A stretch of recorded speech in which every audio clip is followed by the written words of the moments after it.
مدنی مذاکرہ مدنی مذاکرہ ماشاء اللہ ماشاء اللہ، علم و ادب کا سلسلہ مدنی مذاکرہ، عطار کی علمی ضیاء مدنی مذاکرہ۔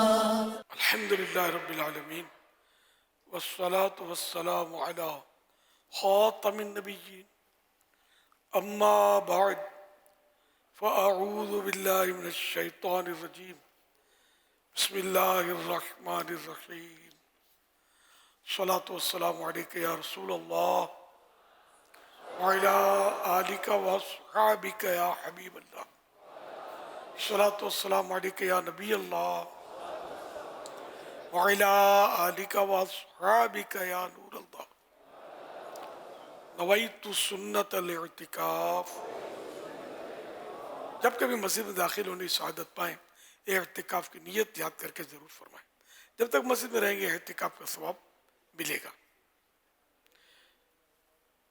جب مسجد سے باہر نکلیں گے تو یہ نفل اعتکاف ختم ہو جائے گا، پھر دوبارہ داخلہ ہو مسجد میں تو نئے سرے سے اعتکاف کی نیت کر لیجئے۔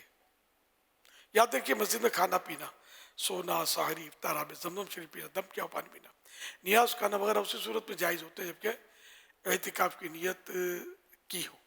اگر نہیں کی تھی تو پھر یہ کہ مسجد میں افطار نہیں کر سکتے، کھا پی نہیں سکتے۔ کر لیجئے، ابھی افطار کا وقت آ گیا، اگر نیت نہیں کی تو اب کر لیجئے اور افطار وغیرہ کر لیجئے۔ تاہم مناسب ہے کہ پہلے سے نیت اس طرح کر لی جائے، یعنی نیت جب بھی کی جائے اعتکاف کی ثواب کے لیے کی جائے، اللہ کی رضا کے لیے، ثواب کے لیے، اور کچھ ذکر و درود کر لیں، چاہے دوبارہ بار درود شریف پڑھ لیں۔ اب بے شک افطار وغیرہ کر رہے ہیں تو کر لیجیے۔ صلو علی الحبیب صلی اللہ علی محمد۔ الحمدللہ 1446 ہجری کے ماہ رمضان شریف کا چاند نظر آ گیا۔ تمام عاشقان رمضان کو رمضان کریم مبارک ہو۔ تمام عاشقان رمضان کو رمضان کریم مبارک ہو۔ تمام عاشقان رمضان کو رمضان کریم مبارک ہو۔ آج پہلی رات ہے رمضان شریف کی، پہلی تراویح ہو چکی، اور عاشقان رمضان عالمی مدنی مرکز فیضان مدینہ کراچی میں جمع اعتکاف کے لیے بھی ماہ رمضان کئی ایسے جو پورے ماہ رمضان کے اعتکاف کی نیت سے تشریف لائے ہیں اور اچھی تعداد میں آئے ہوئے، مزید انشاءاللہ آمد و رفت کا سلسلہ جاری رہے گا۔ رمضان شریف کی پہلی تاریخ کی نسبت سے مکتبۃ المدینہ کی رسالہ ضیاء درود السلام سے فرمان آخری نبی صلی اللہ علیہ وسلم نمبر 1، مجھ پر جس نے ایک بار درود پاک پڑھا، اللہ پاک اس پر 10 رحمتیں بھیجتا ہے۔ صلو علی الحبیب صلی اللہ علی محمد۔ الحمدللہ مدنی مذاکرے کا آغاز ہو چکا۔ اللہ کرے کہ صحت و عافیت کے ساتھ پورا مہینہ روزانہ رات مدنی مذاکرہ عصر کے بعد بھی ہوتا رہے۔ رمضان کے روزے، تراویح، نمازیں ہم سب کے لیے آسانیاں ہو جائیں۔ اللہ پاک آسانیاں کر دے، ہمت دے، طاقت دے، صحت دے۔ رمضان شریف جب تشریف لاتا تو میرے آقا صلی اللہ علیہ وسلم جو دعا پڑھتے تھے، آئیے مل کے پڑھتے ہیں۔ صلو علی الحبیب صلی اللہ علی محمد۔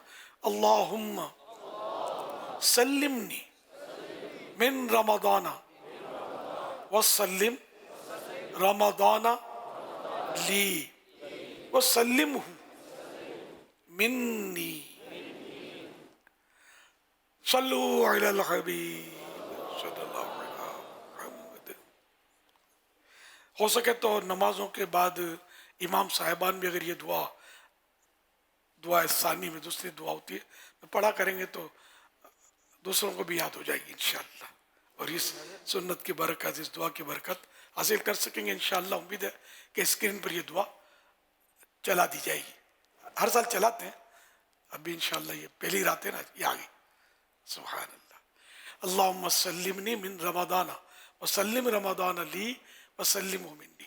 تو جب یہ رمضان شریف تشریف لاتا تو اللہ کے آخری نبی صلی اللہ علیہ وسلم یہ دعا پڑھتے، اے اللہ مجھے رمضان شریف میں سلامت رکھ اور رمضان شریف کو میرے لیے سلامتی والا بنا اور اس کو مجھ پر سلامتی کے ساتھ گزار. اس کا اسکرین شاٹ لے لیں، جس طرح بھی اس کو مطلب یہ دیکھیں، کوشش کریں موقع بہ موقع یاد آئے پڑھا کریں، نمازوں میں پڑھا کریں، نمازوں کے بعد پڑھا کریں. اس طرح انشاءاللہ یاد بھی ہو جائے گی اور اس کی برکتیں تو ملیں گی انشاءاللہ. دعا ہے، وہ ہے بھی دعائے مصطفیٰ، اس کی کیا بات ہے. جو میرے محبوب کے لب سے جو دعا نکلی، اس سے بڑھ کر متبرک تبرک برکت والی دعا کون سی؟ صلو علی الحبیب صلی اللہ علی محمد. الحمدللہ مدنی مذاکرے کا سلسلہ شروع ہو گیا. آپ سوالات کیجئے، ہر سوال کا جواب وہ بھی بالصواب یعنی درست دے پاؤں ضروری نہیں. بند پڑا تو عرض کرنے کی بند پڑا تو عرض کرنے کی کوشش کی جائے گی، بھول کرتا پائیں فوراً میری اصلاح فرمائے. مجھے آئے بائیں شائع کرتا، اپنے کہے پر بلا وجہ اصرار کرتا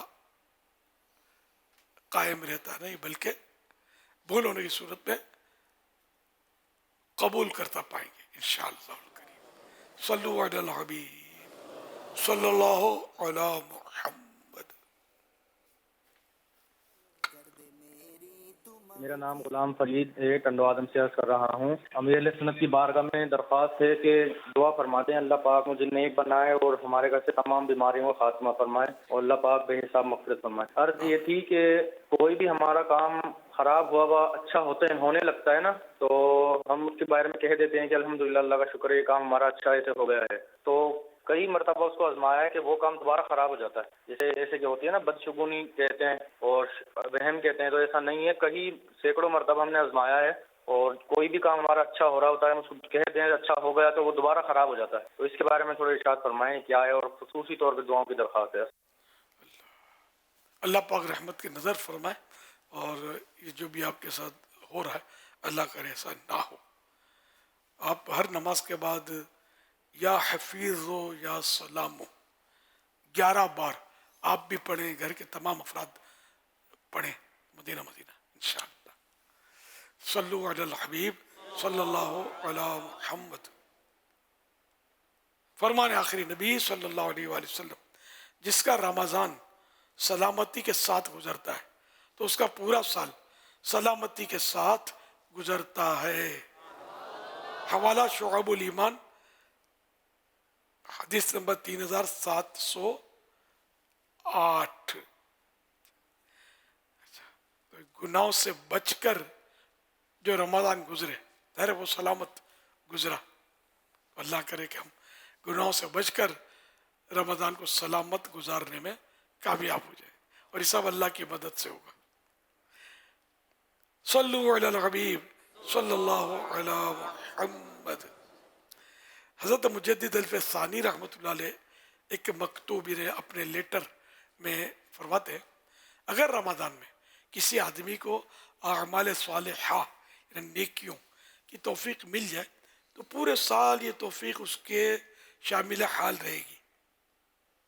اور اگر یہ مہینہ بے دلی، بے فکری اور انتشار کے عالم میں گزرے تو پورا سال اسی حال میں گزرنے کا اندیشہ یعنی خطرہ ہے. حوالہ مکتوبات مجدد الف ثانی دفتر اول مکتوب لیٹر نمبر 162. صلو علی الحبیب صلی اللہ علی محمد. اللہم سلمنی من رمضان وسلم رمضان لی وسلمہ منی. صلو علی الحبیب صلی اللہ علی محمد.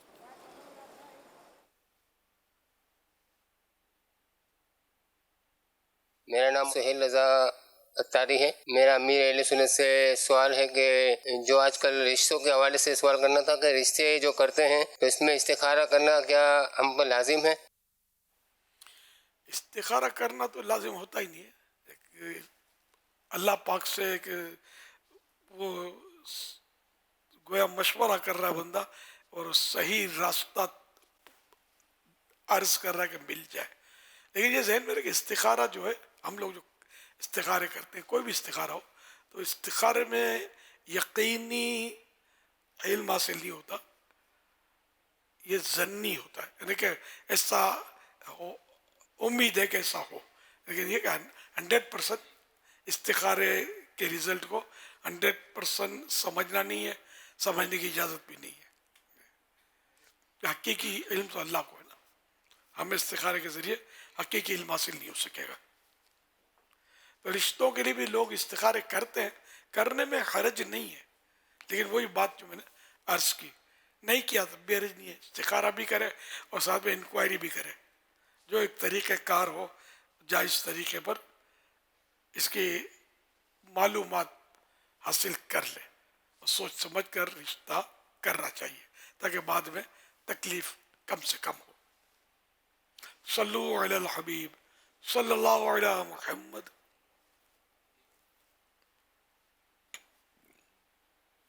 سوشل میڈیا پر ایک تصویر دیکھی جس کے ساتھ کچھ اس طرح لکھا تھا: خود میں جھانکنے کے لیے بڑا جگرا چاہیے، دوسروں کی برائی کرنے میں ہر کوئی ماہر ہے. امیر اہل سنت، اس تحریر کے بارے میں آپ کیا کہیں گے؟ واقعی یہ صحیح ہے. ہم لوگ ایک انگلی دوسرے کی طرف تو اٹھاتے ہیں، لیکن اس کی طرف توجہ نہیں ہوتی. 3 انگلیاں اپنی طرف آ رہی ہیں. جب ایک انگلی اٹھائیں گے، دیکھو 3 انگلی آپ کی طرف آ رہی ہیں، اور گویا یہ اشارہ ہے کہ اپنے کو دیکھ، اپنے کو دیکھ، دوسرے کو کیا دیکھتا ہے.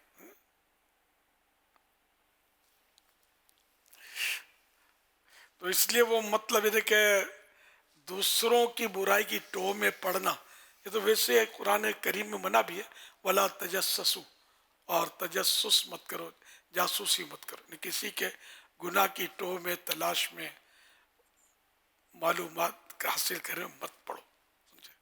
ہمارے یہاں یہ ہوتا ہے کہ بس وہ سوال بھی کر لیتے ہیں اس سے کہ کس طرح اس کا گناہ پتہ چل جائے.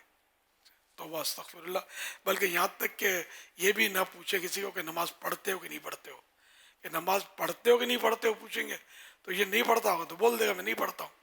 اس نے اپنی برائی کا اظہار کیا ہے، ایک گناہ کا اظہار بھی گناہ ہے. ہاں بھائی، رمضان کے روزے رکھتے ہو کہ نہیں رکھتے ہو؟ پورے رکھتے ہو؟ اب آپ کو محتسب بنایا کس نے؟ پوچھنے کا آپ کو اختیار دیا کس نے؟ یہ نہ پوچھا جائے کہ روزے رکھتے ہو کہ نہیں رکھتے ہو، پورے رکھتے ہو کہ نہیں رکھتے ہو.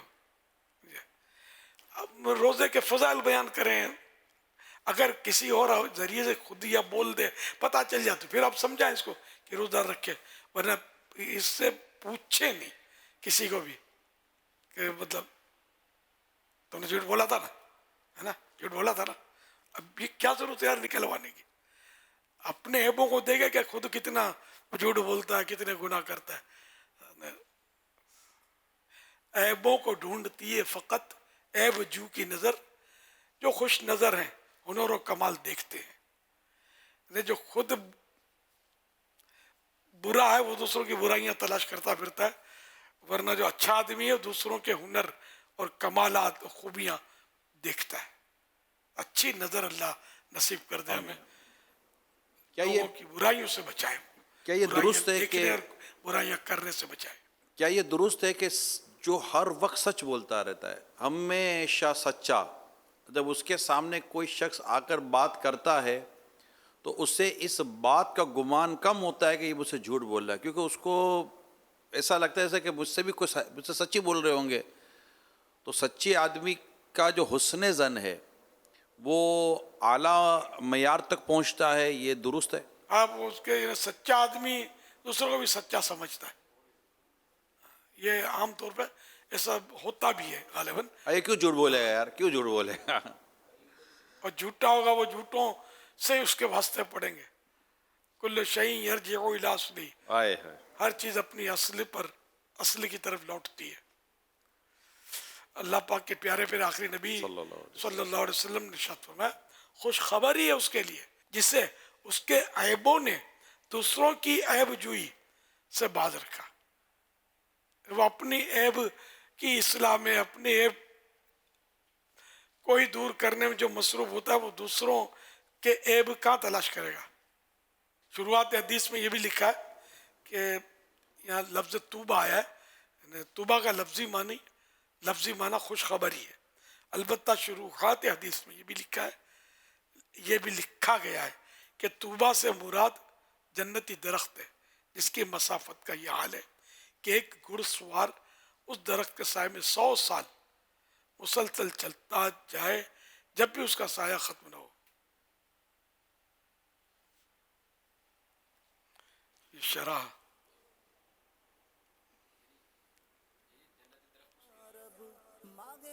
اچھا خوشخبری ہے اس کے لیے، اس کے لیے توبہ ہے جنتی درخت، کہ جو مطلب یعنی کہ اپنے عیبوں میں ایسا مصروف ہو کہ اس کی اس مصروفیت نے دوسروں کے عیب دیکھنے سے، عیب ڈھونڈنے سے باز رکھا، اس کے لیے توبہ ہے. اچھا تو توبہ مانے یہاں مطلب خوشخبری بھی ہے اور جنت کا درخت. اچھا توبہ جو ہے نا، یہ توبہ جنت کا سب سے اونچا درخت ہے، سب سے اونچا. اعلیٰ حضرت کے ایک شعر کی طرف جاری ہے توجہ. اعلیٰ حضرت فرماتے ہیں توبہ میں یہ سب سے اونچی نازک سیدھی نکلی شاخ، مانگوں نعت نبی لکھنے کو روح قدس سے ایسی شاخ. یعنی وہ اعلیٰ حضرت رحمۃ اللہ علیہ فرما رہے ہیں کہ جنت کا جو سب سے اونچا درخت ہے اس کی بھی سب سے اونچی شاخ ٹہنی. یہ نعت شریف لکھنے کے لیے میں جبریل امین سے مانگوں کہ مجھے یہ دے دیجئے تاکہ میں اسے نعت شریف لکھوں. اعلیٰ حضرت کا تخیل، اعلیٰ حضرت کی سوچ، سبحان اللہ. صلو علی الحبیب صلی اللہ علی محمد. آپ کو لگتا ہے کہ اگر کوئی شخص کو یہ نعمت مل جائے کہ اسے اپنے عیب تلاش کرنے کی توفیق مل جائے، جیسے کتاب میں نے پڑھا تھا کہ یہ اللہ پاک جس کے لیے بھلائی کا ارادہ فرماتا ہے تو اس پر اس کے عیبوں کو ظاہر فرما دیتا ہے، تاکہ وہ اپنے عیبوں کو کہ اس کو معرفت مل جاتی ہے، پہچان، تو وہ اپنے عیب میں ہی اس کو درست کرنے میں زندگی گزر جاتی ہے. تو اگر ایک شخص کو یہ توفیق مل جائے تو ایسا لگتا ہے کہ اس کی زندگی گزارنے کے لیے بھی یہ ایک عمل کافی ہوگا، کیونکہ بندہ کب اپنے آپ کو عیبوں سے فارغ کر کے کہے گا کہ میں اب عیب سے فارغ ہو گیا ہوں. یہ تو ہے اپنے آپ کو عیب سے فارغ تو سمجھنا بھی نہیں چاہیے. اگر کوئی سمجھ گیا تو خود یہ ایک عیب ہو جائے، یہ عیب پیدا ہو گیا اس کے. نہ تھی حال کی جب ہمیں خبر رہے دیکھتے اوروں کے عیب و ہنر، پڑی اپنی برائیوں پر جو نظر تو نگاہ میں کوئی برا نہ رہا. اپنی برائیوں میں مصروف ہو گئے کہ میں سب سے برا ہوں. نعتیہ شعر بھی ہے نا، مصرعہ میں سب سے برا ہوں نگاہ کرم ہو. صلو علی الحبیب صلی اللہ علیہ وسلم. اب یہ ماشاءاللہ ہمارے ہزاروں معتکفین اسلامی بھائی عالمی مدنی مرکز فیضان مدینہ میں اس وقت آئے ہوئے ہیں، الحمدللہ. اور ظاہر ہے کہ دور دور سے آئے ہیں، مختلف جگہوں سے، کچھ نئے آئے ہوں گے، کچھ ہر سال آنے والے ہوں گے. تو یہ بھی یہ مضمون جو یہ موضوع چلا ابھی عیبوں والا، تو ہمیں آپس میں بھی یہ دیکھنا ہے کہ میں یہاں پر اپنے عیبوں کو دور کرنے کے لیے آیا ہوں، نہ کہ دوسروں کے عیبوں پر انگلی اٹھانے کے لیے آیا ہوں. ماشاءاللہ. اگر اللہ کرے کہ ہم اس طرح اپنا وقت گزارنے میں کامیاب ہو گئے کہ مجھے میرے عیبوں سے باہر نکلنا ہے، عیبوں کو دور کرنا ہے، اور یہ ماہ رمضان و اعتکاف کا فیضان پانا ہے، تو انشاءاللہ ہمارا یہ مہینہ مدینہ مدینہ ہو جائے گا انشاءاللہ. میں اپنی اصلاح کے لیے آیا ہوں. اچھا، جو اعتکاف کے لیے پورے ماہ رمضان کے اعتکاف کے لیے تشریف لائیں تو وہ یہ سمجھ تو پڑتی ہوگی کہ اعتکاف رمضان میں ہوتا ہے. شاپنگ سینٹروں میں، بازاروں میں، سی سائیڈ پر، ساحل سمندر پر گھوڑے اونٹ پر بیٹھ کر ویڈیوز بنانے کا نام اعتکاف نہیں ہے. کچھ ایسے بھی ہو سکتا آئے ہوں گے، کبھی کبھی آ جاتے ہیں اس طرح کے، پھر ان کے سوشل میڈیا پر بیچاروں کے کارنامے جو ہے نا خود اپنے شو کرتے ہیں کہ ہم اعتکاف کے نام لے کر شاید گھر والوں کو دھوکہ دے کر پہنچ گئے فیضان مدینہ اور کراچی کی رونقوں میں گم ہو گئے. ایسا نہیں کرنا, کبھی بھی نہیں کرنا ہے. آپ آئیں اعتکاف کے نام پہ تو اعتکاف کریں, اور اعتکاف مسجد میں ہوتا ہے, مسجد میں ہوتا ہے, مسجد میں ہوتا ہے. بازاروں میں, گلیوں میں, ریڑیوں پر, اسٹالوں پر نہیں ہوتا اعتکاف. اب یہ کہ جو آف ٹائم ہوتے ہیں بعض جس میں ہلکے وغیرہ نہیں ہوتے, تو اس میں جیسے کہ اب گلی ہے فیضان مدینہ بار تو وہ دینی کتاب لینی ہے مثلا, تو وہ اس طرح کے کام کے لیے چلا گیا تو بھی چلو آدمی سمجھے. باقاعدہ سیر و تفریح کی پلاننگ کر کے آتے ہوں گے بعض, چلو کراچی میں رونقیں دیکھیں گے, سمندر دیکھیں گے. اب پنجاب والے خاص کر, پنجاب میں سمندر تو ہے نہیں, ندیاں تو ہیں, دریا تو ہیں, تو اب رحمت کا سمندر ہر طرف بہہ رہا ہے. یہ کھارے پانی کے سمندر دیکھنے کیا جانا تھا یار. تو اس لیے مسجد میں پڑے رہنا ہے, پڑے ہی رہنے سے کام ہوگا, ادھر ادھر بھٹکنا نہیں ہے. صلو علی الحبیب صلی اللہ علی محمد. میرا نام شہیر احمد اتاری رنچوڑ لائن سے. میرا امیر اہل سنت سے سوال ہے کہ اکثر لوگ جو ہے کہتے ہیں کہ میں بڑا گناہ گار ہوں, برا ہوں, بدکار ہوں, اور بار بار یہ کہہ رہے ہوتے ہیں, ہر کسی سے بات کرتے ہوئے یہ کہتے ہیں, تو یہ کہنا کیسا؟ اللہ اللہ, اپنے آپ کو گناہ گار کہنے میں تو حرج نہیں ہے, لیکن یہ کہ بار بار کہنا جو ہے نا یہ تھوڑا ویلیو کو ڈاؤن کرتا ہے اور سامنے والے کو بور کرتا ہے. میں نے یہ بھی کہ عیب ہے کہ بار بار آدمی میں ذلیل ہوں, کمینہ ہوں, بڑا گناہ گار ہوں, بہت برا بندہ ہوں, گندا ہوں گندا ہوں, اس طرح لوگ بولتے رہتے ہیں. تو اس سے کیا آدمی کو گھن آتی ہے, مزہ نہیں آتا. تو کبھی کبھار رہنے کا کوئی موقع کی مناسبت سے, موضوع کے حساب سے اگر کوئی بولتا ہے کہ بھائی میں گناہ گار آدمی ہوں یار, ضرورتاً کہہ دیا تو وہ چلے, بار بار نہ چلے. صلو علی الحبیب صلی اللہ علی محمد. میرا نام محمد اسحاق اتاری ہے. گارمنٹس کی فیلڈ سے میرا تعلق ہے. پیارے مرشد کی خدمت میں ایک سوال ہے کہ رمضان المبارک میں تراویح کے مسائل پہ جو ہے بہت سے لوگوں کی یہ ذہن بنا ہوا ہوتا ہے کہ تراویح فرض نہیں ہے, تو مصروفیت کی وجہ سے جو ہے تراویح نماز چھوڑ دیتے ہیں, یا پھر جو ہے جماعت سے ادا نہیں کرتے ہیں, تو ایسا کرنا کیسا؟ تراویح فرض تو واقعی نہیں ہے, لیکن سنت مؤکدہ ضرور ہے, اور سنت مؤکدہ کا ایک آدھ بار ترک برا, اور بار بار اس کو چھوڑ دینا یہ گناہ ہے, گناہ پر جہنم کا عذاب. تراویح تو رمضان کی بہت پیاری عبادت ہے, اور صرف رمضان میں کی جاتی ہے. اللہ ہمیں اس کی حرص نصیب کرے, جذبہ نصیب کرے, شوق نصیب کرے کہ یہ عبادت تو بلے بلے. اللہ کا کرم ہے کہ اتنی بڑی نعمت دی اور ہمارے لیے مغفرت کے یہ ذرائع سب بنائے, تو اس کو تو ادا کرنا ہی کرنا چاہیے. اور جہاں کوئی شرعی طور پر کوئی رکاوٹ نہ ہو, یا ویسے ہی کوئی بڑی مجبوری نہ ہو, جماعت بھی نہ ہی چھوڑے. با جماعت اور ختم قرآن کرنا ہی سنت بھی تو ہے نا تراویح میں. تو دل لگا کے تراویح پڑھنی ہے. دنیا کے کام دھندے تو ہوتے ہی رہتے ہیں, تو کوئی عذر نہ ہو تو مطلب تراویح با جماعت ختم قرآن کے ساتھ ادا کریں. آپ کا کیا تجربہ ہے دنیا میں؟ ویسے تو اگر ہم غور کریں تو بہت اچھا خاصا مسلمانوں کا طبقہ ہے جو مسجد کی طرف رخ کرتا ہے اور تراویح کا اہتمام کرتا ہے. یعنی ہم شروع سے بچپن سے دیکھ رہے ہیں کہ ماہ رمضان آتا ہے تو تراویح کے لیے بالکل پانی, کولر اور بڑا اہتمام ہوتا ہے. اور پتہ ہوتا ہے کہ عام نمازوں کے مقابلے میں بھی علاوہ رمضان ایک تعداد ہے جو تراویح کے لیے آتی ہے, اور شاید ہم کہہ سکتے ہیں کہ لاکھوں لاکھ کروڑوں مسلمان دنیا بھر میں اس عبادت کی طرف رغبت رکھتے تو ہیں. الحمدللہ. بے شک. اب اس میں بھی بس یار اللہ بس استقامت دے. اب آج چاند رات تھی نا, آج مسجد میں بڑی آباد ہوئی ہوں گی. کل کی فجر حضور, کل کی فجر میں بھی گلی میں ریل پیل ہوگی کیا. اب پرسوں دیکھنا پڑے گا کیا صورت ہوتی ہے. یہ بڑا مشکل ہے یار.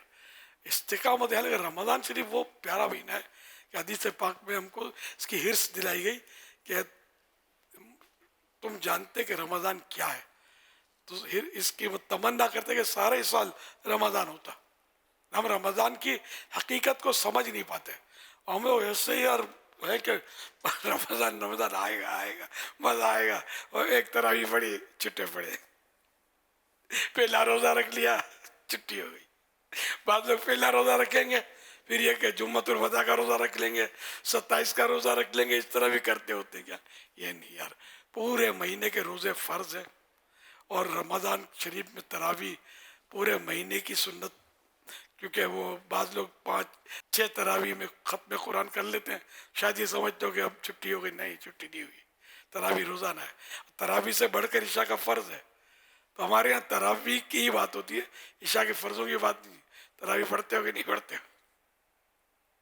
چلو اس میں تو سمجھے اپنے کہ انڈر چھوٹے کہ عشاء تو پڑھتے ہیں تراویح والے، لیکن یہ کہ وہ میری اتنی تراویح چھوٹ گئی، تو اس میں یہ امکان قوی ہوتا ہے کہ ساتھ میں عشاء بھی چھٹی ہے، تو عشاء بھی چھوڑ دیتے ہیں. خیر 5 نمازیں پڑھنے والوں کی تعداد ویسے ہی کم ہے. الحمدللہ رمضان میں کچھ نہ کچھ اضافت ہوتا ہے، لوگ بڑھتے ہیں. اور یہ ہے تقریباً دنیا بھر میں یہ ہے کہ نمازیوں کی تعداد، خاص کر اسلامی ملکوں میں نمازیوں کی تعداد تو بڑھتی ہے، اور مسجدوں کی رونقیں بڑھتی ہیں الحمدللہ. اب عام دنوں میں اس طرح پورے مہینے کے لیے ہم تھوڑی بٹھا سکتے ہیں فیضان مدینہ میں، لیکن پورے مہینے کے لیے فیضان مدینہ میں رمضان میں ہزاروں آ ہی جاتے ہیں نا. خالی فیضان مدینہ نہیں ہے، الحمدللہ دعوت اسلامی کے کئی ایسے مراکز ہیں، مدنی مراکز، جہاں پر پورے مہینے کا اعتکاف کا سلسلہ ہے. اور 10 دن تو پھر لاکھوں عاشقان رمضان اعتکاف کر رہے ہوتے ہیں. عالمی مدنی مرکز فیضان مدینہ کے علاوہ کی بات کر رہا ہوں، دعوت اسلامی کے ماتحت. اس کے علاوہ بھی بے شمار مسجدوں میں عاشقان رمضان جو ہیں وہ ماشاءاللہ اعتکاف کرتے ہیں، دنیا بھر میں کرتے ہیں اللہ کی رحمت سے.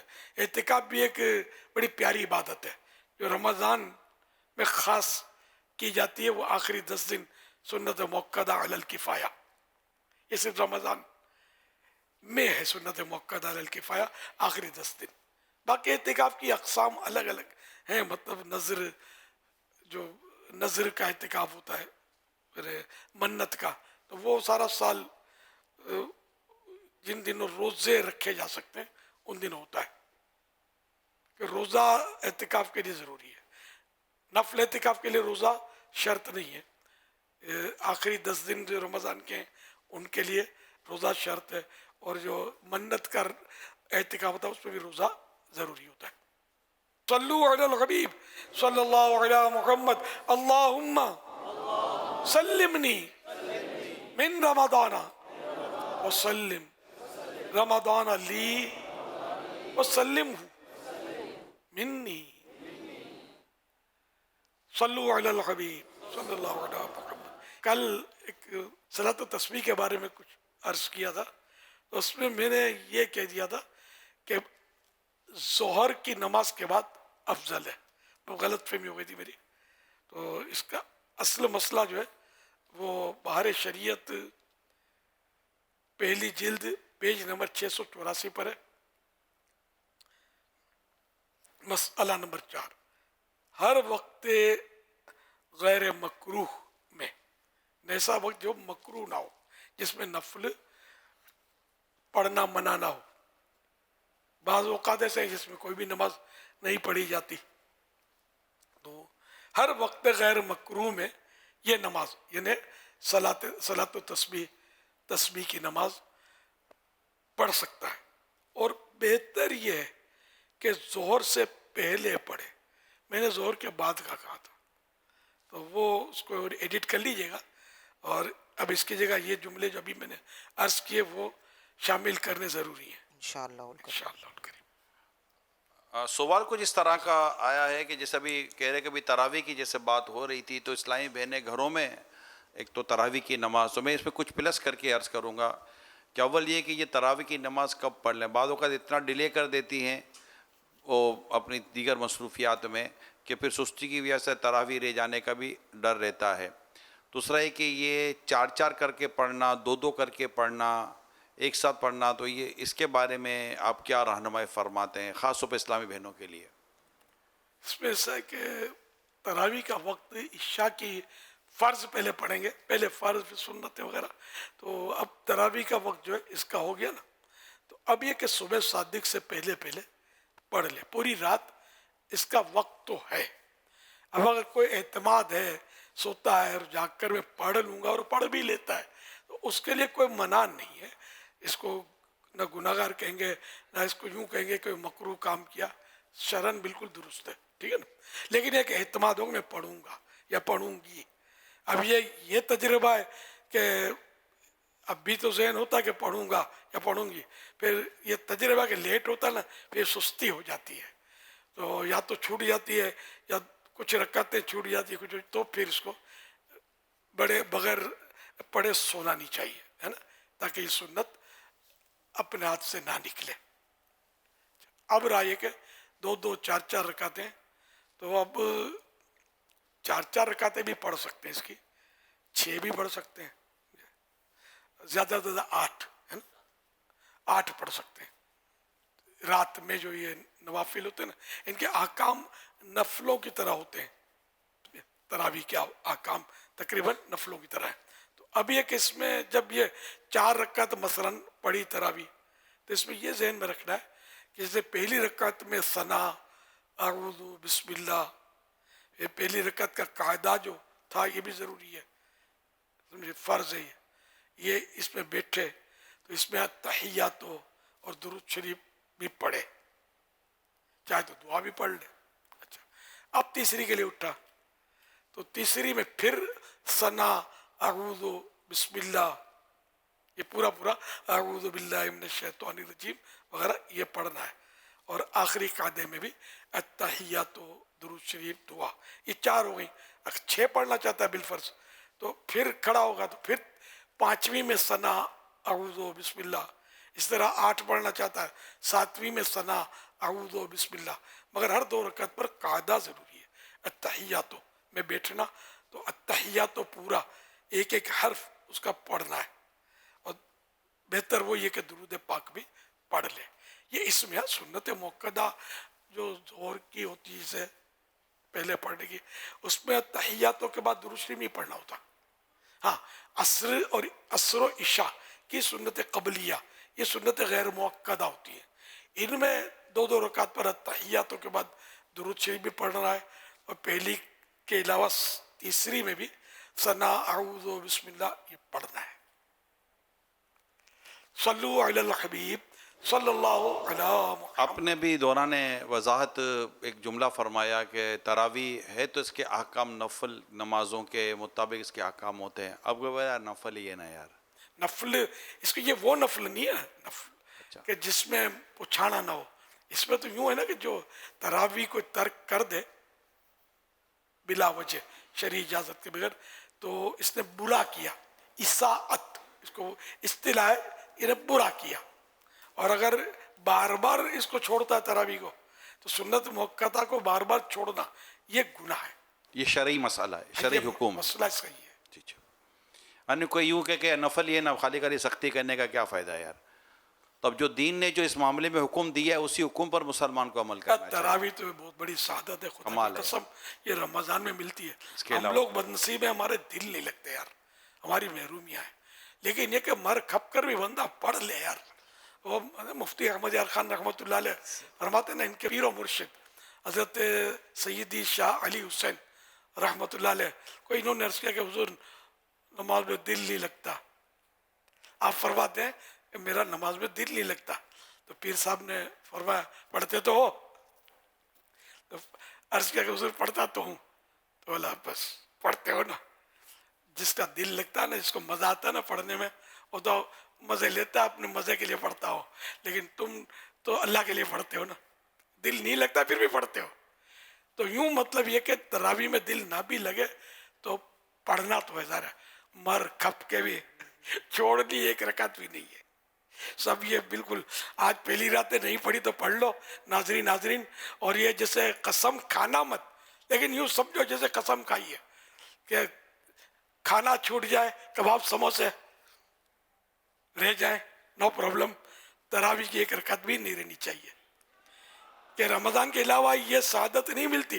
اچھا پھر اس کی قضا بھی نہیں ہے, آج رہ گئی تو یہ نہیں کہ کل پڑھ لوں گا, قضا نہیں ہے, گئی ہمیشہ کے لیے گئی اپنے ہاتھ سے.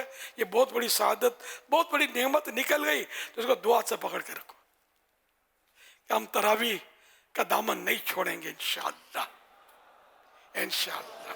اور تراویح ہمیں جنت میں لے جائے گی, وہ بھی آقا کے قدموں میں لے جائے گی جن کی یہ سنت ہے. صلو علی الحبیب صلی اللہ علیہ محمد. راشد بھائی, ہم نے سنا ہے ماشاءاللہ آپ نے یہاں ڈسکاؤنٹ کا سلسلہ شروع کیا ہے رمضانوں میں, کیوں کیا ہے؟ جی امیر اہل سنت کے کہنے پہ ہم نے 20% ڈسکاؤنٹ کا حساب کتاب رکھا ہے رمضان کی وجہ سے. تقریباً سبھی چیزوں پہ, کھلے آئٹم پہ 20% ڈسکاؤنٹ ہے اور 10% پیکنگ کے آئٹموں پہ ڈسکاؤنٹ ہے. یہ پورے رمضان انشاءاللہ ہماری کوشش ہے کہ چلائیں اس کو, رمضان کے آفر ہے. حضرت مولانا الیاس قادری صاحب, ان کی بھی خاص دست ہدایت ہے, تو انشاءاللہ بس ان کی بات کو لبیک کرتے ہیں اور کوشش کرتے ہیں, عزم کرتے ہیں. ہم آپ کو بھی کہیں گے جتنے بھی آپ مخیر کاروباری حضرات ہیں, اپنی اپنی فیلڈ میں جو ہو سکے اپنی طرف سے حصہ ڈالیں تاکہ لوگ زیادہ سے زیادہ مستفیض ہو سکیں. رمضان کریم ایک بڑا پروگرام ہے, اس کے لیے تقریباً 10% ڈسکاؤنٹ ہے ہمارے تمام آئٹمس کے اوپر, جس میں بیسن ہے, آٹا ہے, دالیں, چاول, چینی, گرم مسالہ جات, تمام قسم کے آٹے دستیاب ہوتے ہیں. اس کے علاوہ جو پرچے وغیرہ حضرات مشترک حضرات آتے ہیں ان کے لیے اسپیشلی خصوصی ڈسکاؤنٹ کیا جاتا ہے کہ زیادہ سے زیادہ مقصد خریداری کر سکیں, اپنی فیملی کے ساتھ اچھے طریقے سے روزہ افطار کر سکیں, سحری کی برکت حاصل کر سکیں. اچھا, یہ ڈسکاؤنٹ صرف ہول سیل والوں کے لیے یا 1 کلو آدھا کلو پاؤ لینے والے غریب ہیں ان کے لیے بھی؟ سر آپ ایک چھٹاک لینے کے لیے آئیں, انشاءاللہ ہم آپ کو ایک چھٹاک کے اندر دیں گے. آپ 1 کلو لینے آئیں, ہم آپ کو 1 کلو میں دیں گے. دکاندار حضرات, ہول سیل, ریٹیل, جو ہمارے پاس چل کے آگے, ہمارا عزم یہی ہوتا ہے کہ ہماری ذات سے, ہماری بات سے خوش ہو کے جائے. اشیاء جیسے رمضان کے استعمال میں آتی ہیں, بیسن ہو گیا اور آٹا ہو گیا, چینی ہو گئی, ان چیزوں پہ ڈسکاؤنٹ دیں گے. 10% کا سلسلہ رکھا ہے کہ رمضان میں ہر بھائی تقریباً جیسے سہولت سے کھا لے اور اس کو پریشانی نہ ہو. اور انشاءاللہ اور ہماری جو کوشش ہوگی تو ہم بھائیوں کی نہیں کریں گے. ہم امیر اہل سنت کی طرف سے آپ کو اتنا ڈسکاؤنٹ دے رہے ہیں. آٹا, دال, چینی پر 10% ڈسکاؤنٹ ہے, وہ بھی صرف رمضان تک, اور بقایا کمپنی کے آئٹموں پہ جتنا ہو سکے گا کریں گے. سبحان اللہ, ماشاء اللہ, ماشاء اللہ. اللہ پاک ان کو روزی روزگار میں خیر و برکت دے. اور ساتھ میں کوئی یہ بھی تو کہہ دیتا کہ اب تو انشاءاللہ میں ہر رمضان میں یہ کروں گا, اب یہ سننے میں آیا نہیں ہے, اب انشاءاللہ یہ بھی آئے گا سننے میں. تو ہر رمضان کو کرنا ہے نا اپنے, خالی اسی رمضان کو کیوں. اور ابھی تک کسی کا یہ میری آواز نہیں ہے کانوں میں کہ سید صاحبان کے لیے آدھا ڈسکاؤنٹ, سننے میں آیا نہیں میرے. آئیں گے انشاءاللہ اس طرح کی تاثرات.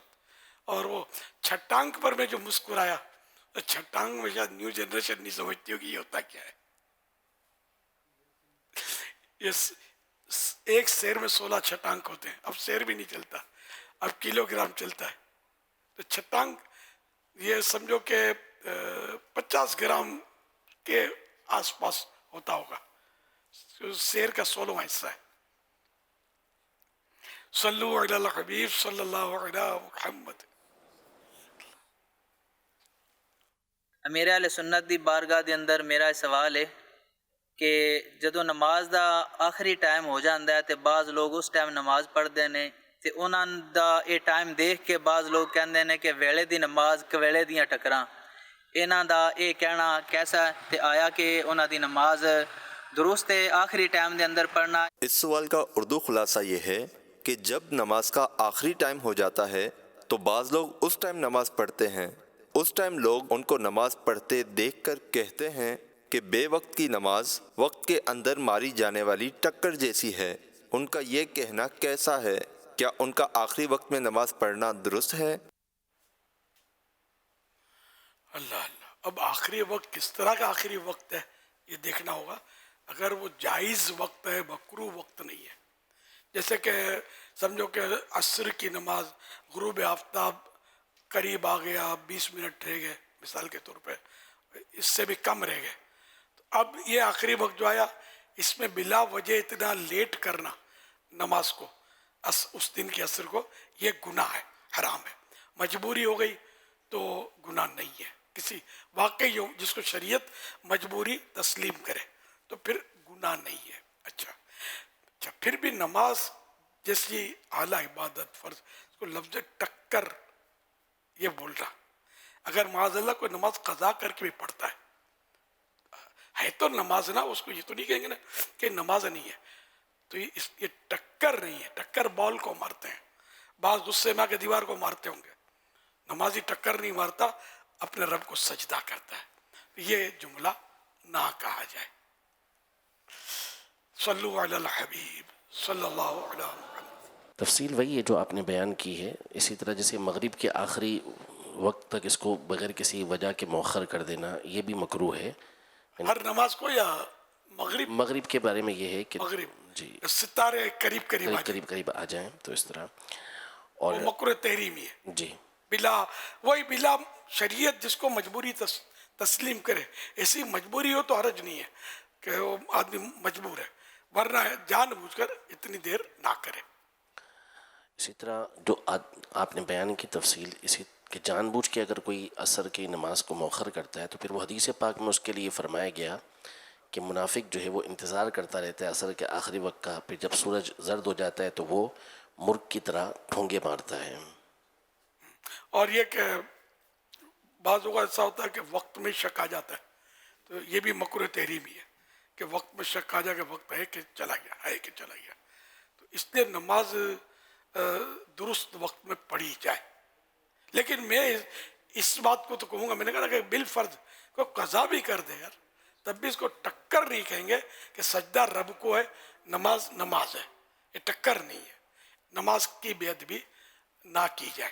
سوشل میڈیا کے ذریعے سوالات کا سلسلہ ہے. ایک سوال موصول ہوا ہے کہ سوال کر رہے ہیں جس کے کان میں سوراخ ہو اس سوراخ میں بھی پانی بہانا کیا فرض ہے، اور ہمیں کیسے پتہ چلے گا کہ سوراخ میں پانی پہنچ گیا ہے؟ آیا کہ اس کان سے بالی یا ٹاپس وغیرہ نکالنا ضروری ہے پانی پہنچانے کے لیے؟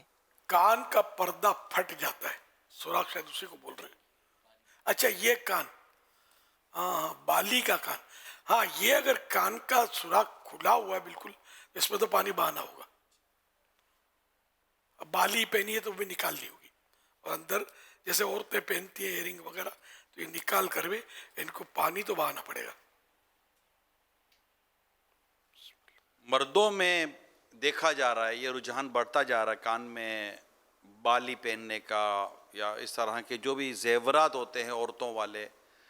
ایسا لگ رہا ہے اب پہلے اتنا نظر، پہلے بعض اوقات بعض لوگوں کو ہوتا تھا تو پوچھتے تھے تو یا پوچھتے بغیر بھی پتہ چل جاتا تھا کہ منت وغیرہ کے طور پہ تھے تو ان کو بھی سمجھایا جاتا تھا. لیکن اب ایسا مجھے محسوس ہو رہا ہے اسپیشلی جب ہم باہر نکلتے ہیں اور آؤٹ آف کنٹری جاتے ہیں وغیرہ، ایئرپورٹ پر بعض اوقات یہ زیادہ منظر نظر آتا ہے کہ ایسا لگ رہا ہے کہ فیشن چل ہی ہے یہ مردوں کے کانوں میں بالی پہننے کی. ایسا لگ رہا ہے مجھے. اللہ جیسے داڑھی کا فیشن چلی تھی نا، ادھر سے تراش خراش یوں کرو، تو ایسا لگ رہا ہے کہ یہ بالی کی کان میں مرد بڑھ گئے، نوجوان بڑھ گئے اس کے اندر. میں نوٹ نہیں کیا تو میں نے کافی نوٹ کیا ہے.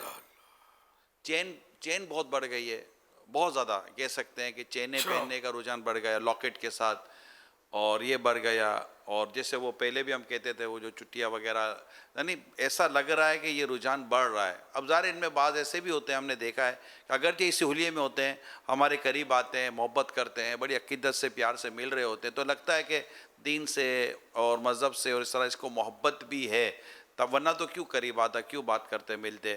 تو کبھی ایسا موقع ملے تو بات ہو جائے، لیکن ہر کوئی نہیں ہوتا. تو انہیں کیسے ان کے اندر یہ ڈالا جائے؟ چلیے بالی جو کان میں پہننا ہے کیا عورت کی مشابہت کہلائے گی نا؟ تو اصل وہ ایئرنگ کانوں میں پہننا، بالیاں پہننا، تو یہ ہے عورت کے لیے، عورت کی مشابہت. اور حدیث پاک میں فرمایا کہ جس نے جس مرد کی مشابہت کی اس عورت پر لعنت، اور جو عورت مرد کی مشابہت کرے اس عورت پر لعنت. یوں مطلب مذمت ہے اور شرعاً یہ گناہ ہے کہ عورت مرد کی اس طرح نقل کرے اور مرد عورت کی نقل کرے. تو یوں مردوں کو یہ بالیاں نہیں پہننی چاہیے. اسی طرح گلے میں لاکٹ جو پہنتے ہیں یہ بھی عورتوں کا ہے، مرد پہنتے ہیں. پھر اس میں خرابی ایک اور بڑھتی ہے کہ سینہ کھلا رکھتے ہیں. سینہ کھلا رکھتے ہیں تو پھر تھوڑا اکڑتے ہیں، یعنی خرابی در خرابی در خرابی. تو یہ ساری باتیں اچھی نہیں ہیں. تو یوں گلے میں لاکٹ پہننا مرد کا, یہ دھات کا میٹل کا لاکٹ جو پہنتے ہیں, یہ بھی گناہ کا کام ہے. یہ بھی نہیں.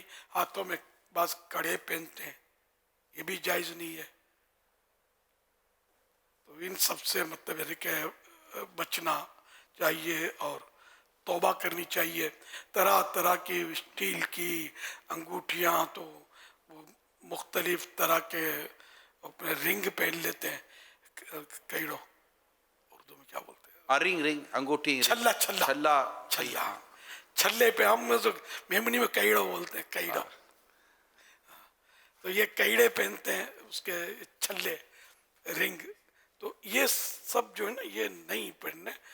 مردوں کو اس کی اجازت نہیں ہے. مرد صرف پہننا چاہے تو ایک انگوٹھی چاندی کی, کسی اور دھات کی نہیں اور میٹل کی نہیں, صرف چاندی کی, 4.5 ماشے سے کم وزن ہو. یہ پرانا ناپ ہے 4.5 ماشے, اب یہ نہیں چل رہا. لکھا ہوا یہ 4.5 ماشے, گرام نکالیں علماء نے. آپ جیسے یہ ارشاد فرما رہے ہیں نا حضور, اسی کو آپ اگر کنٹینیو کر لیں. ایک اور پرابلم اس میں جو آیا بغداد شریف میں پچھلے سال اس جو گزرا 11ویں شریف کا, تو ایک نوجوان سے ملاقات ہوئی اور میں ہاتھ دوڑ کے باہر نکل رہا تھا, تو وہ انتظار کر رہے تھے. تو اس سے ایک رات پہلے میرا بیان تھا, تو وہ بیان میں میں نے آپ کا بیان سنا وغیرہ, خوش ہو رہے تھے, اچھی انداز سے انہوں نے ملاقات کی. 11ویں شریف منانے کے لیے آئے تھے. اب کیفیت یہ تھی کہ ہاتھ میں انگلیوں میں انگوٹھیاں, ایک یا دو شاید 2 لاکٹ یا 2 انہوں نے گلے میں چینیں اس طرح کی پہنی ہوئی تھی, کچھ کڑے اور وہ عجیب بہت مختلف, بالکل مختلف. تو اس میں مجھ تھوڑی انہوں نے عقیدت محبت کا جس طرح اظہار کیا, تو مجھے کہ اسلام بھائی نے اشارہ کیا کہ ہو سکے تو نیکی کی دعوت دے دو. تو میں ان کو الگ سے لے گیا اور ان کو نیکی کی دعوت دینی شروع کی. تو پھر انہوں نے مجھے گنتی کرایا نا, یہ یہاں کے دربار کا, یہ وہاں کے دربار کا, تو یہ وہاں سے آیا ہے, تو یہ وہاں سے آیا ہے. تو آپ کو دربار کا حوالہ دے گا, تو کوئی کہاں کا حوالہ دے گا, تو کوئی مدینے کا بھی حوالہ دے گا کہ میں مدینے سے لے کر آیا ہوں. تو خیر الحمدللہ میں نے ان کو عرض کیا. تو 1 یا 2 گھنٹے کے بعد جب میری ان سے ملاقات ہوئی, تو ماشاءاللہ سر پر ٹوپی تھی, بال سیدھے تھے, اور سارا کر کے کرتا شلوار پہن کے میرے کو یہ ملے. کیا بات ہے. تو کہا کہ وہ بس آپ نے سمجھا دیا. اس کے بعد آپ مجھے نہیں, ان کو پتہ ہی نہیں تھا, ایسا ان کی گفتگو سے میں نے اندازہ کہ ان کو پتہ ہی نہیں تھا کہ یہ جو میں کر رہا ہوں اس کے یہ شرعی احکام اور شرعی مسائل ہیں. بالکل میں کہہ سکتا ہوں شاید 92% میں صحیح ہوں گا. مگر 1 یا 1.5 گھنٹے کے بعد اس کو, میرے ساتھ اسلام بھائی بھی تھے, ان کو بھی اتنی خوشی ہوئی کہ اور 1-1.5 گھنٹے میں اتنا فرق آ گیا, ٹوٹل چینج ہو گئے وہ الحمدللہ. تو ایسا لگا کہ شاید ایک تعداد کو اس کے شرعی احکام یا شرعی مسائل نہیں پتہ کہ یہ مزار یا دربار یا فلاں جگہ سے لی ہوئی چیزیں, پہنی ہوئی چیزیں, کلائی میں, انگلیوں میں, گلے میں, یہ سب چلے, ان کو یوں ایسا ہوتا ہوئے گا. کیا فرماتے ہیں؟ ہاں نہیں ماشاءاللہ, مبارک ہو آپ کو, اللہ آپ کی زبان میں اثر اور بڑھائے.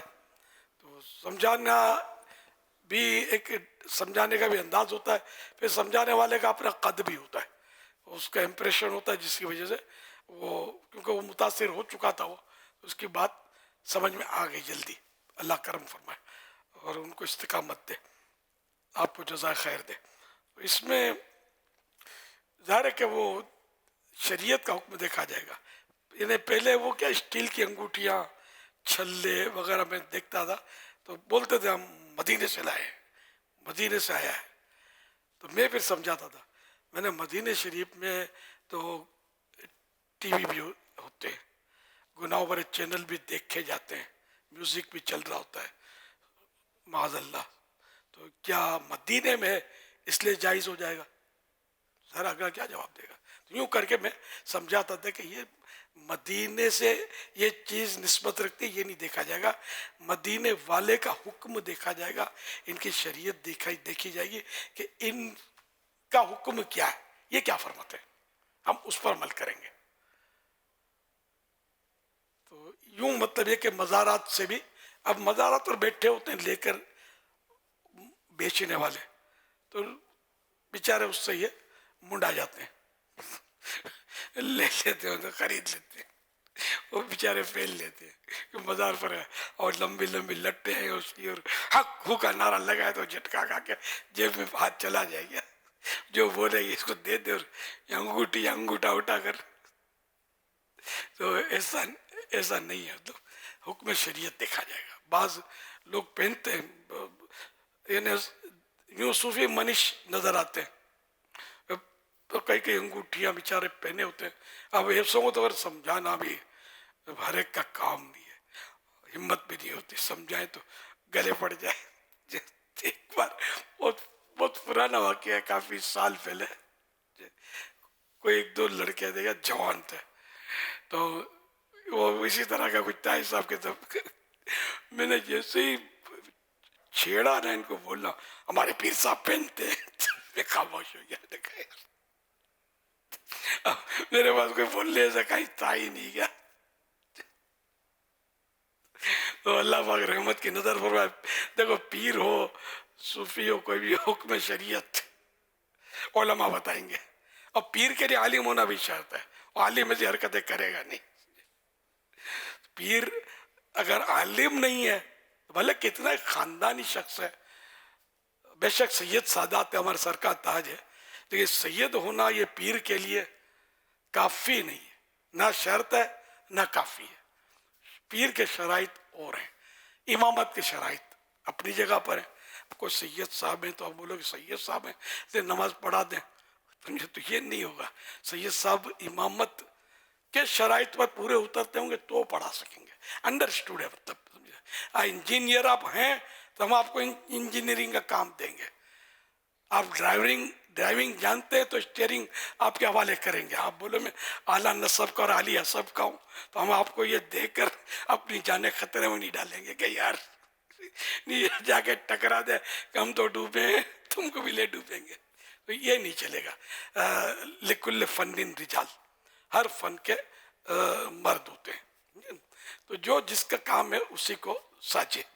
تو بہرحال یہ کہ یہ جو شریعت کے خلاف انگوٹھیاں, تو ایک انگوٹھی صرف چاندی کی پہننا جائز ہے مرد کے لیے جس کا وزن 4.5 ماشے سے کم, 4.5 ماشے یعنی 4 گرام 374 ملی گرام, 4 گرامز 374 ملی گرامز سے کم, 4.5 ماشے سے کم, تو ان سے کم. تو آپ مثلا سمجھو کہ 4 گرام 373 ملی گرام, تو یہ صحیح ہو گیا. 474 تو یہ غلط ہو گیا, اس سے اوپر تو غلط ہے, ٹھیک ہے نا.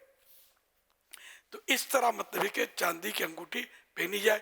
اچھا اس میں بھی پھر ضروری ہے کہ ایک نگ ہو, نگ اسٹون وغیرہ, اسٹون ہو یا پلاسٹک کا بھی چل جائے گا, کوئی بھی ہو, تو وہ نگینہ یہ ضروری ہے. اس کے بغیر بھی نہیں پہن سکتے. چاندی کا جو وزن بیان کیا گیا, اس کے علاوہ کم کی تو جیسے 4 گرام 374 ملی گرام سے کم کی تو پہننی ہی ہے, کم کتنا بھی ہو اس کی کوئی قید نہیں ہے, پورے یا زیادہ کی نہیں پہن سکتے. اچھا اتنے ہی وزن میں جو جائز وزن ہو اس کی بھی 2 نہیں پہن سکتے, ایک ہی پہننی ہے, ٹھیک ہے نا. اور اس میں بھی نگ ہو, یہ بھی ضروری ہے, نگ ایک ہی ہو, ایک سے زیادہ نہ ہو, ورنہ نہیں پہن سکتے. اور نگ ہتھیلی کی طرف رکھنا ہے, مرد کے لیے نگ ہتھیلی کی طرف ہو, عورت آگے رکھے, لیکن ہم سارے مرد تقریباً آگے رکھتے ہیں. ناجائز نہیں ہے لیکن طریقہ یہ لکھا ہے کہ عورت مرد کا نگینہ جو ہے یہ ہتھیلی کی طرف ہو. اچھا اب لوگ اس کو سمجھتے ہیں کہ یہ سنت ہے انگوٹھی, تو مطلقاً یہ سنت نہیں ہے انگوٹھی. سنت ہوتی تو میں بھی سعادت حاصل کرتا. سنت نہیں ہے انگوٹھی پہننا. سنت کس کے لیے؟ سنت جج ہے, جیسے قاضی مہر لگاتا ہے اس سے, تو مفتی صاحب ہیں مہر لگاتے ہیں اس سے, تو جن کو مہر کی ضرورت ہے لگانے کی, پہلے انگوٹھیوں سے مہر لگتی تھی. پیارے آقا صلی اللہ علیہ وسلم کی بھی انگوٹھی مبارک مہر والی تھی, اور مہر میں محمد الرسول اللہ صلی اللہ علیہ وسلم مہر نبوت مشہور ہے. تو یہ لکھا ہوتا فاروق اعظم کے اس میں کفا بالموت واعظہ لکھا تھا مہر میں. تو جب مہریں لگتی تھی تو جو مہریں لگاتے ہیں انگوٹھی سے ان کے لیے مہر لگانے کے لیے